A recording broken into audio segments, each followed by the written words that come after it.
কাৰ্বি সম্প্ৰদায়ৰ লোকক টাৰ্গেট কৰি এবাৰ বিপদত তথাকথিত ব্লগাৰ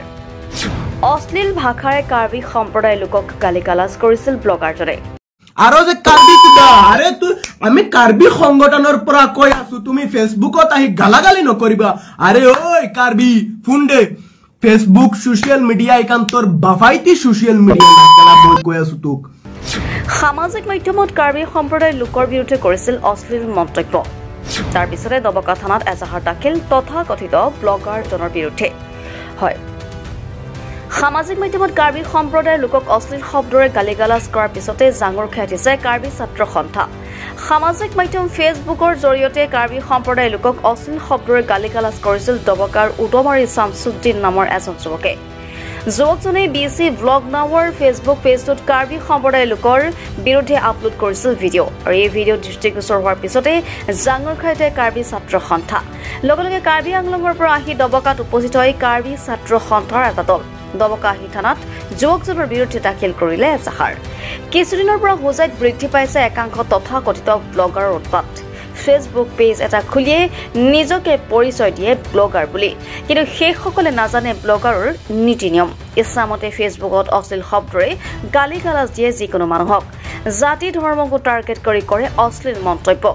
যেন ফেসবুকত এই সকলে চলাই গৈছে সন্ত্ৰাসে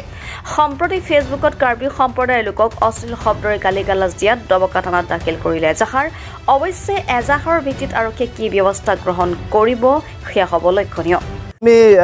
কাৰ্বি ছাত্ৰ সন্থাৰ পৰা কাৰ্বি আংলঙৰ পৰা ইয়াত আমাৰ দবকা পুলিচ ষ্টেচনত এটা FIR এজাহাৰ দিব হৈছে দিয়াৰ এগেইনষ্টটো হ'ল শামছুদ্দিন বুলি ইয়াত আমাৰ দবকা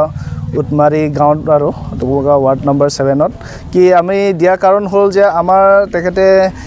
যোৱা 20 তাৰিখৰ আমি times 8 any news channel 18 news চেনেলৰ মানে যোগেদি আমি গম পাইছিলোঁ যে তেখেতে মানে আমাৰ কাৰ্বি সম্প্ৰদায়ৰ কাৰণে বহুতখিনি বেয়া গালি দিয়া হৈছে গতিকে আমি এই গালি দিয়া ভিডিঅ'টো আমাৰ ছ'চিয়েল মিডিয়াত বহুত ভাইৰেল হৈ গ'ল আমাৰ সবে গম পাইছে অল অসমত এইটো ভিডিঅ'টো ভাইৰেল হৈ গ'ল এই গতিকে আমি কাৰ্বি ছাত্ৰ সন্থাৰ পৰা সিদ্ধান্ত লোৱা হৈছে যে আমি কিবা তাৰ মানে এটা আমি FIR দখল কৰিম বা এজাহাৰ দিম বুলি আমি সিদ্ধান্ত লোৱাৰ পাছত আজি ইয়াত আহিছে আৰু থানাত তে আমি অহা পাছত ইয়াতে আমি ইয়াত অসম আৰক্ষী আৰু আমি অসম চৰকাৰৰ মানে অনুৰোধ কৰিছোঁ যে যাতে যেন আমি তাৰ যোনটো শামছুদ্দিন বুলি আছে তাক মানে যেনেকা হ'লে মই গ্ৰেপ্তাৰ কৰিব লাগিব যে যেনেকা যে ভৱিষ্যত এনেকা যোনটো জাতীয় মাজত এনেকা কাজিয়া হ'ব নালাগে বুলি আমি এইটো কিবা খালি আমি শান্তিহে বিচাৰিছোঁ যে যাতে যেন এনেকা জাতীয় মাজত কিবা বেয়া বিয়োগ এইবিলাক ক্লেছ হ'ব নালাগে বুলি এইটো আমি ইয়াত আজি থানা এজাহাৰ দিয়া হৈছে আৰু কাৰণটো আমি জানামতে একো কিবাটো নাই বুলি আৰু কিবা অলপ কিবা মানুহৰ পৰা কিবা এনেকা আছে নেকি সেইটো আমি ইমান সম্পূৰ্ণকৈ গম নাপায় কিন্তু আমি বিচাৰিছোঁ যে কিবা যদি হয় ক'লে তেখেতৰ দুটাৰ মাজতহে লাগিব লাগে আমি বিচাৰিছোঁ কিবা কাৰোবাৰ পৰা যদি কাৰ্বিহঁতৰ কিবা বুজি সিহঁতৰ মাজত কাজিয়া লাগিছে একেলগে সিহঁতে দুটাৰ মাজতহে কাজিয়া হ'ব লাগে যাতে যেন গোটেইখিনি আমাৰ কাৰ্বি সম্প্ৰদায়ৰ কথা এইবিলাক কিবা কথাটো আনিব নালাগে বুলি আমি অনুৰোধ কৰিছোঁ আৰু আমি এতিয়া ইয়াত অসম আৰক্ষীৰ কাৰণে আমি পূৰা বিলিভ কৰিছোঁ যে এইটো কামটো কি সিহঁতক গ্ৰেপ্তাৰ কৰি কিনি জেলত পঠাব বুলি আমি এইটো আশা কৰিছোঁ আৰু গম পোৱাৰ মতে বৰ্তমান এইটো শামছুদ্দিনটো ইয়াত ঘৰতে নাই বুলি আমি গম পোৱা গৈছিলে যে তেখেতে কাৰোবাৰ বাহিৰতে কিবা কাম কৰিছে নেকি কিন্তু বেংগালোৰ হওক বা ইয়াত আমাৰ অসমৰ পৰা বাহিৰত আৰু তাতে কাম কৰিছে বুলি শুনি পাইছে আৰু যে আমি অসম পুলিচক মানে আমি পূৰা বিলিভ কৰিছোঁ যে য'ত নেকি থাকক যে যিমানখিনি অল ইণ্ডিয়া য'ত নেকি থাকক তেখেতক মানে গ্ৰেপ্তাৰ কৰিব বুলি এইটো পূৰা আমি কনফিডেণ্টত ক'ব পাৰিছোঁ বস্তুটো এনেকৈ যোনটো এটা ভিডিঅ' ভাইৰেল হৈছে ফেচবুকত বা আমাৰ কিছুমান আমাৰ আসাম পৰ্টেল বা আমি নিউজ চেনেলত আমি দেখিব পাইছোঁ বস্তুটো 20 তাৰিখে আমি দেখিছে হ'লেবি আমি আজি 29 দিনা আমি আজি আহি কিনে ইয়াত দবকা থানাত আমি ইয়াত ল এণ্ড অৰ্ডাৰৰ ওচৰত আহি কিনে আমি FIR দিবলগীয়া বাধ্য হৈ গ'লোঁ আৰু আজি আমি অহা কাৰণটো হৈছে আমি আজিহে তেওঁ বায়'ডাটাটো আমি পাইছোঁ কথাটো এনেকৈ এইটো কাৰণে এতিয়া ঘটনাটো এনেকৈ হৈছে যোৱা 20 তাৰিখ দিনা যোনটো আমি দেখিছোঁ সেই ভিডিঅ'ত যোনটো শামছুদ্দিন বুলি কোৱা ল'ৰাটো ক'ৰ ল'ৰা হয় আমি নাজানে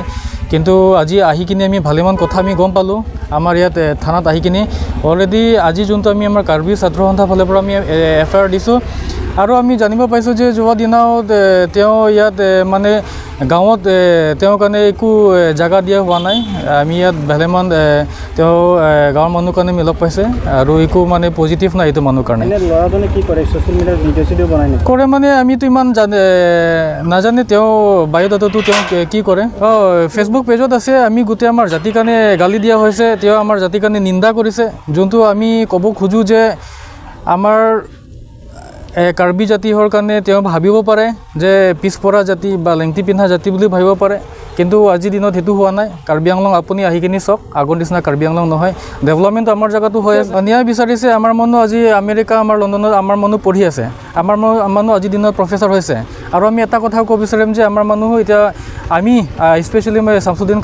কাৰণে আমি ক'ব বিচাৰোঁ যে তেওঁ যদি কিবা প্ৰব্লেম আছে আহক আমাৰ লগত 1-on-1 আমাৰ কাৰণে ফেচ কৰক আমি ইয়াত খাৰু পিন্ধিখিনি বহা নাই আৰু এটা কথা ক'ব বিচাৰোঁ যে যোনটো তেওঁ আমাৰ জাতিৰ কাৰণে গালি দিছে এইটো আমি টোটেলি আমি কাৰ্বি ছাত্ৰ সন্থাৰ ফালৰ পৰা আমি নিন্দা কৰিছোঁ আৰু এইটো আমি অসম আৰক্ষীৰ কাৰণেও আমি এইটো আমি ৰিকুৱেষ্ট কৰিছোঁ যে ইমিডিয়েট তেওঁৰ কাৰণে একশ্যন লোৱা হ'ব আৰু